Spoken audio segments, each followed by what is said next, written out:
So we are going to begin, and let me get this order incorrect here.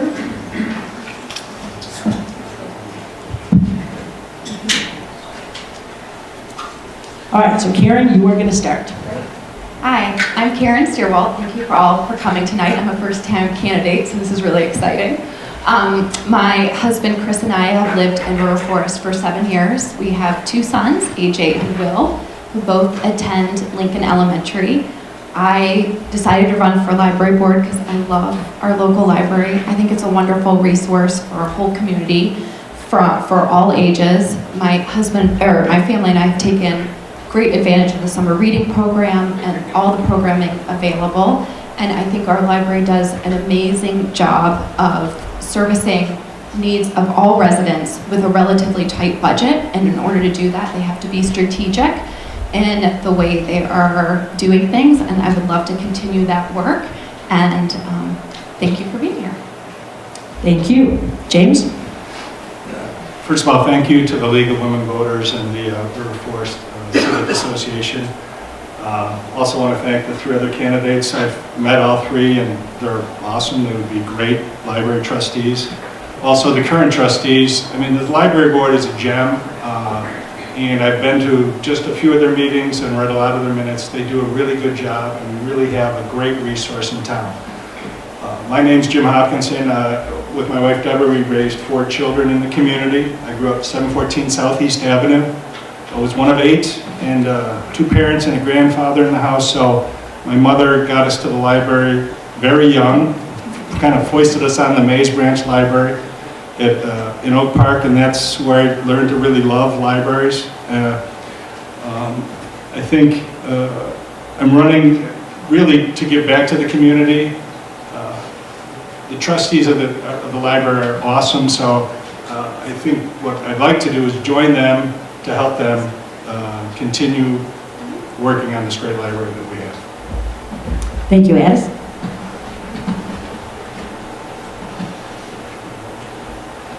Go ahead. My name is Ates Dagli. My family and I have You'd have to throw the closer. My name is Ates Dagli. My family and I have been living in River Forest for nearly 20 years, and we raised our children here. I retired after working for 33 years as a software engineer for IBM. And my formal education is in economics, and I also worked as an economist early in my career. I've been a library trustee for a few months through an interim appointment by the library board. I'm finishing out the term of a trustee who resigned. I've been a regular and appreciative user of libraries for decades, but have grown to take them for granted. My few months on the board made clear to me how much hard work the library director and staff put in, and how important the board's support is for them to continue to succeed. In addition to being a treasure house of physical and online materials, the library is a public space visited by a wide cross-section of the village community. One only has to spend a short time at the library to get a sense of this. There are few other institutions that foster such a feeling of belonging to a community. Thank you. Eric? And we have 2 microphones, so the 2 of you can share one. Hi, my name is Eric Harris. Still somewhat new to River Forest. Our family moved here only from Evanston about 2.5 years ago. It makes us very new to the community. We moved in the middle of summer. Our kids were in middle school, and they took them a while to didn't have the opportunity of the school day to get them acclimated to friends and places in the town. And so it was the library that became our landmark then, to get us acclimated to resources, to the activities and things to do. I'm an architect by day and night. I'm currently working on large commercial high-rise projects in Chicago, but previously worked on some historic landmarks in Chicago, like Union Station and the Wrigley Building. I've been impressed and grateful to the library how it's able to make the most of the space that it has available. Because of my this gratitude, my respect for the library and the board, I became interested to serve as a trustee and think I can apply my skills to the benefit of the building and the community. Thank you. We'll start the questions now. James, you're going to start the first one. Again, you have 1 minute to answer the question. What what priorities do you foresee for the library going forward? And if at any time you want me to repeat the question, just ask. Sure, I think really there's four things. One is kind of continuing to make the library relevant now and in the future, obviously in the digital age. You know, in the old days, libraries were just books. Now they're books, they're e-books, it's the Wi-Fi, it's everything. So we have to stay relevant. One area, my second thing is partnering with the River Forest Library Foundation. I think, you know, as the tax burden gets greater and greater on the citizens of these towns, people have to start looking to the library as kind of a charitable institution as well. Not to remove it from the taxes, but, you know, to maybe supplement it so that we can have an endowment, you know, people giving to the library, thinking of it sometimes as a charity. The third is really kind of formulating a plan to preserve and maintain the infrastructure. The building is old. They've had some issues already this year. I think that's something in the future. And then finally, parking. Because parking is always a problem. Amen to that.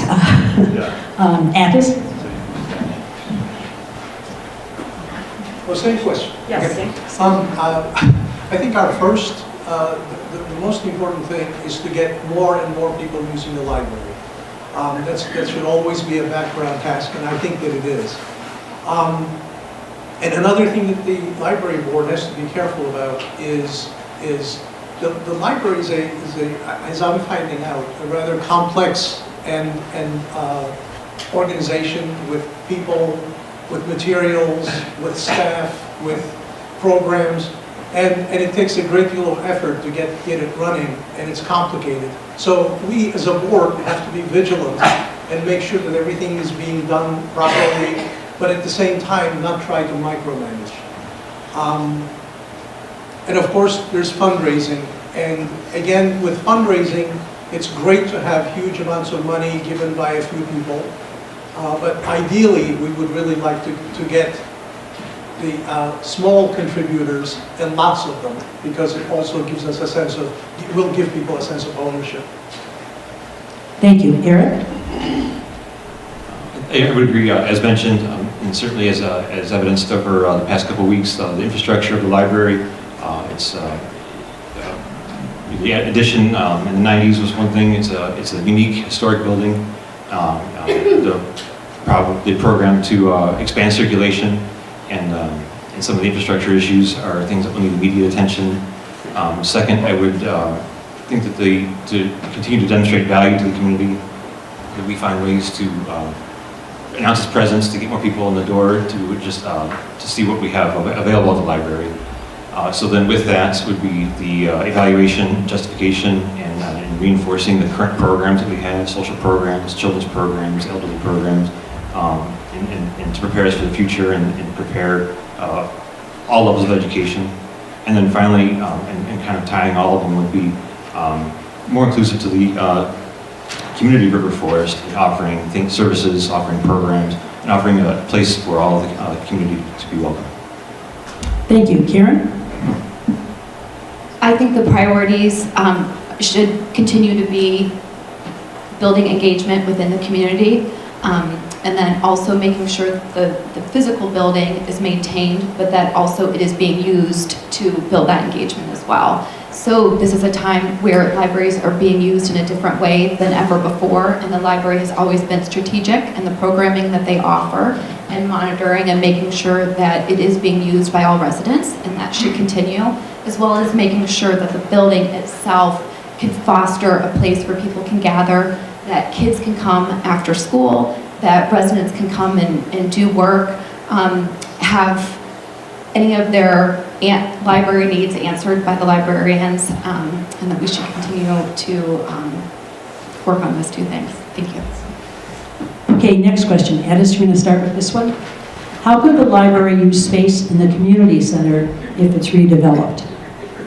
How could the library use space in the community center if redeveloped?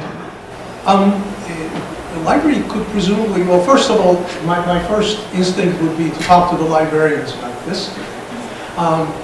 I expect that the best way that they could use the space would be to let some of the programs that take place in the main building overflow into the community center and develop more programs. But there's a logistical problem, which is that the library is in a very central place, unlike the community center. And so I found this to be true with some of the programs that I attend. The community center is a little, and especially for children, it's more out of the way than the library itself. So, I'm done. Thank you. Eric? The community center would offer a space certainly for adjunct meetings and expanding the library programs. It does have greater parking availability. So while it's not centralized for maybe children's after-school programs and summer programs, it could be a space to offload other programs the library is offering to broaden appeal. It likely wouldn't be ideal for an expanded circulation space, but it could be a place where libraries are more logistical operations of interchange with other community libraries. Another place to pick up books if ordered from a different satellite, so it's just easier to drop in, drop out the book, pick up a book. Thank you. Karen? Yes, to echo what's been said, I think it does provide an opportunity for increased programming. They could offer story times for the preschoolers there and also at the after-school programs. And it does offer the potential for additional meeting spaces and the overflow that the library, just because of its physical restraints, could not hold. That seems to be the biggest opportunity, I think, there. Thank you. James? Yeah, and when you look at the library and you go on the website, I mean, there's programs all the time. I want to say they had something like 670 programs last year. It's an incredible number. So could some of those be in the community center? What happens in this town, I think, so many things are offered that then people don't either know about or use. So even with the community center, we certainly signed our kids up for more than a few things that then got canceled because not enough kids were using it. So I think there should be more coordination between all the bodies of government in River Forest, be it the Park District, Community Center, Village, and the library, to kind of work together so that there's one I mean, I know we're already, Kathy's already got one calendar going out to people, but, coordinate all those things. So, but as far as books at I would think it would be difficult to move books over there, but could you have a room that would have, Wi-Fi access and, be walking distance for some of the kids in that area? That would be a good thing. Okay, thank you. Next question. Eric, it's going to start with you. The last referendum in support of the library occurred in the early 1990s. What future resources might the library need? It would most likely be something with its physical structure itself. Not familiar with all the history. The last referendum would have been the expansion. You'd have to look at probably the roof, maybe mechanical systems, really exciting things like that, but things that need to set the building up for its next 100 years. Thank you. Karen? Yes, it seems as the building is aging, it will continue to need work, and also in a changing library environment, the library needs to evolve with it. So are we able to offer enough meeting spaces for people? Are we truly able to utilize the library as a gathering space? And I think an additional referendum might be able to address some of those more strategic goals that are outside of just regular day in, day out maintenance, and really taking the library and getting it, modernizing it, and ensuring that it can service residents' needs for the upcoming years. Thank you. James? I think if you talk to realtors in town, I mean, the tax burden, Park River Forest right now, it's just too great. People are going to get a big wake-up call when they start doing their taxes and realize those property taxes are capped at $10,000 as a deduction. So I think we're going to have to work within the budget we have. I think the board that we have and the library director we have done an outstanding job with that budget. I really think the future is going to rely on people, and there's other communities that do this. They support their library in gifts to the library. It's part of their estate planning. It's part of their yearly giving. I just think we've never had to do that here, but I think that's a direction to go, and not to, like I say, replace the tax, but for the infrastructure, things that are going to have to start to be updated in the library, and that's where the money is going to be spent in the upcoming years. Thank you. Ates? If there were to be a referendum and we got money, I would think that the physical infrastructure is the most important thing, because it's going to be a huge expense when a critical thing happens, and something terrible did happen during the cold spell. If they're old buildings, and Eric understands this very well, and he explained it. But there are also, the library is operating on a really shoestring budget. I mean, you have to watch the library at work, and you have to watch people shovel sidewalks. So there's not a whole lot of slack in the staffing either. So I think there's room to expand there, and obviously we can have better programs, but parking is going to require an Elon Musk sort of solution. I don't think anybody can afford that. Interesting. All right, Karen, the next question. How does the library stay relevant in a digital age? Yeah, that's the central question that we really are moving towards right now. And I think it's kind of always just back to basics, right? There's always that electronic resources available. Now more than ever, there's a lot of different ways that we can get our reading materials, but the library can be that central place where, they say Google will bring back 100,000 answers, but a good librarian will bring you the right one. So the library does have that opportunity to be the knowledge center for people to go to, and also the programming, it's that bridge piece, that it connects those library materials with connection to the community and connection to people around you and with those materials. So it requires strategic thinking about making sure that you're evolving in the right way and that you have the resources available in a timely way that the residents want. The library has done a good job weighing all those things, and I'd like to continue that work to make sure we continue to do so. Thank you. James? I'm a old school, I need a book in my hand. When I started running, my father-in-law, who is staying with us right now, got a library card, and he immediately showed me how the e-book works at the library. He's 80 years old, he figured it out, and he showed me walking through the process. So, libraries are different things to different people. Staying relevant for the future, it's going to be tough. We've got to look to our kids. They don't read. My kids read books. They just don't own books. They just read them online. Everything is online. So figuring out how we transition into that's the million-dollar question.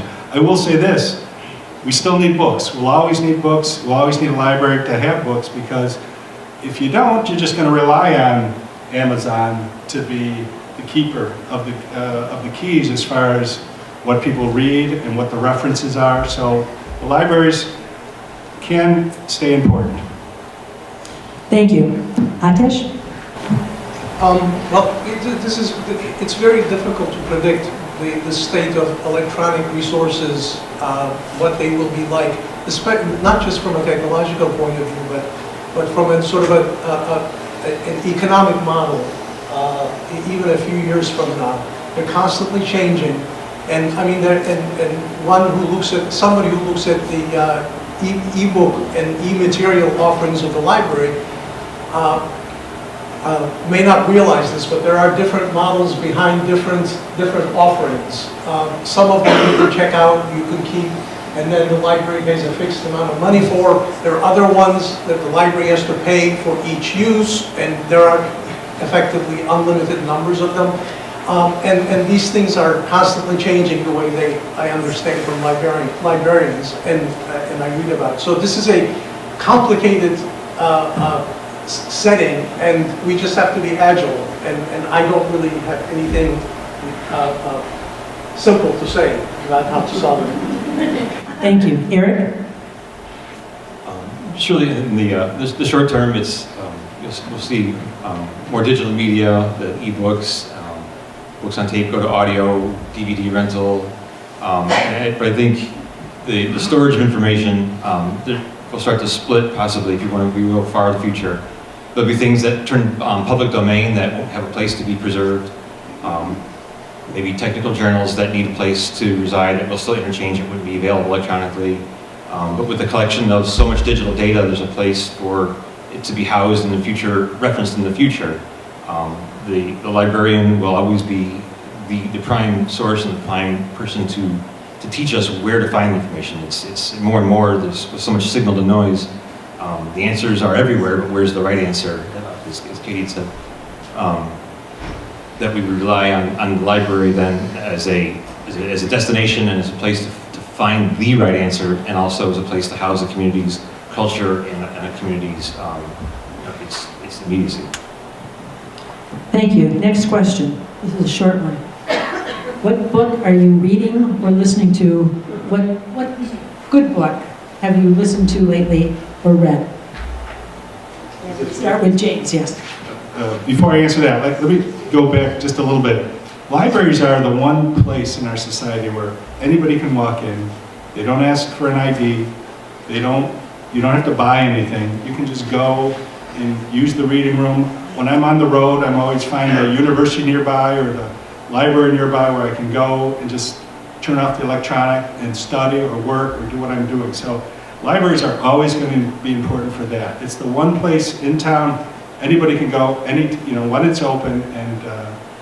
And as far as the books I'm reading now, believe it or not, somebody recommended to me the book. It's called The Library Book by Sue Orlean, which is about the LA library fire, which is fascinating. And I'm also rereading all the Tom Wolfe novels, so I'm reading Bonfire of the Vanities as well. Ates? I know it sounds kind of nerdy, but I'm a nonfiction reader, and I'm reading Europe, A Natural History by Tim Flannery, which is a fantastic book, not so little. And Tim Flannery is a great writer, so I've read him elsewhere. He's an Australian naturalist, biologist. Okay, Eric? Like Jim, in preparation for all this to get me in a state of mind, is Susan Orlean's book, The Library Book. Thank you. Karen? Yes, I just finished A Gentleman in Moscow last night, and that book was like built for February. It was just so warm and wonderful. I loved Gretchen Rubin's Happiness Project, and her next book is coming out in March, Out of Order, Inner Calm. And I'm looking forward to that one. And I am working through all the Monarch books because Will's second grade project is to have that done at the end of this week, and we have one more to go. So, almost there. Multitasking. Okay, the last question we'll have here is, do you know, could the library use the outdoor space more? Like a coffee truck or food trucks, movies, concerts, Friday nights? Any idea, any thoughts on that? I'm going to punt on this because this is so specific that it would be really presumptuous of me to pass. I mean, yes, I would like an outside space, and I would love to have outside space with coffee and snacks and all that. There's no question that I would like that, but whether this is a realistic option for our library today, I'm not so sure. So I would really like to talk about this. I would like to talk to the library staff, the director, the board. That's good. Eric? It's a great idea. It just inspired me for similar to the food truck rally at Keystone, maybe something in partnership with the Park District. There's a great blank wall on the north face of the library. You can hang a sheet and show movies at night. But outdoor reading space, food is a complication for sure, but benches, under trees, the light gets filtered through trees is fantastic. But other than that, maybe an evening program for movies in that park. Okay, thank you. Karen? Yes, I've attended some outdoor programming at the library, particularly the summer reading program, when they do outdoor programs for the children, and then also the summer kickoff party, which they are great. I'm sure the librarians could speak to this more. I think logistically it's probably pretty tough because the weather is so unpredictable, but where it can be utilized in a good way, I think it's wonderful, and if there's opportunities to expand it, that makes sense and work within the budget. It seems like a great way to be able to bring more residents, since you can get more people to a larger outdoor venue than something inside. Thank you. James? I have a quick question. Can I get a show of hands of how many people regularly use a library? So good, yeah. So I think, you know, I should talk to, again, Anthea Ducci about this, but she has these Flamingo Fridays. We could have one of those in that kind of outdoor area, or we could have, in my original hometown, Oak Park, they always had a day in our village where all the different, governmental bodies had something going on. So I think it's something that we should consider. I think, the important thing, this is a crowd who uses the library. The important thing is to get the people who don't use the library as much into the library. I mean, an amazing statistic is that I think it's 70% of River Forest people have a library card. That's tremendous. And, how many people actually use it, I'm not sure. Okay, we're going to start with closing statements now, and Eric, you're going to start us off, so you have 1 minute for a closing statement. Thank you again to League of Women Voters and Chicago, the River Forest Civic Association. We've found since we've been here, as a great beacon, the library is more than just a great resource for books. It's been a place for us with its great range of programs hosted as a third place for our children, as a third place to kill time and get lost and wander about, and its position as a landmark in town. In my job as an architect, various hats that I wear, and during the course of construction projects and complex design and construction projects, we're always balancing the interests of competing parties, of negotiating the benefit of the design versus its cost, and it's that kind of thinking that I'd like to bring to River Forest, the library, the taxpayers, and the community. Thank you. Karen? Yes, thank you again to the League of Women Voters and to the Civic Association for hosting this tonight. As a lover of books and our community, would love to be part of the board and continue the work and make sure that we're building engagement with the community and that the library is able to serve the needs of all of the residents. Also, I've been a realtor for the past 17 years, and my husband Chris and I have 2 apartment buildings. So with that experience, I would hope to be on the library subcommittee for the building itself and make sure the building is maintained and able to serve the needs of the community and grow with the community to make sure that the library provides those library resources, but also is a place where people can gather, do work, and engage with the community. Thank you. Thank you. James? Well, the good news for the community, I think, is that you have 4 candidates. Unfortunately, we're running for 2 spots, but anybody, any of these other candidates would be great on the library board. I feel bad for Tesh because he volunteered, he's doing the work. I think he's going to be one of my 2 votes. I'm not sure who the other votes are. But I think as a library trustee, I'd be an advocate for the users of the library, keeping in mind also being an advocate for the taxpayers of the town. Also the librarians and staff, because really they're on the front lines. They're the people doing it, the day-to-day work, and they can tell us what they need, and they do tell the trustees what they need. And then the director, who I think is doing a tremendous job. We have a gem of a library. The key is to keep it relevant and keep people using it. So thank you for coming tonight. Thank you. Ates? Well, speaking as a candidate, I want to thank the League of Women Voters. These and W's have always been difficult for me. League of Women Voters, and the Friends of River Forest. But speaking as a member of the River Forest community, I really take great pleasure in seeing 4 people running for for library trustees. This is an unpaid position with no perks that I've been able to figure out. And it's not exactly a power trip either. I myself, could vote very easily without reservation for any of the other candidates. This sounds terrible. I feel terrible saying that, but hey. Let's give our candidates a round of applause. They did a great job tonight.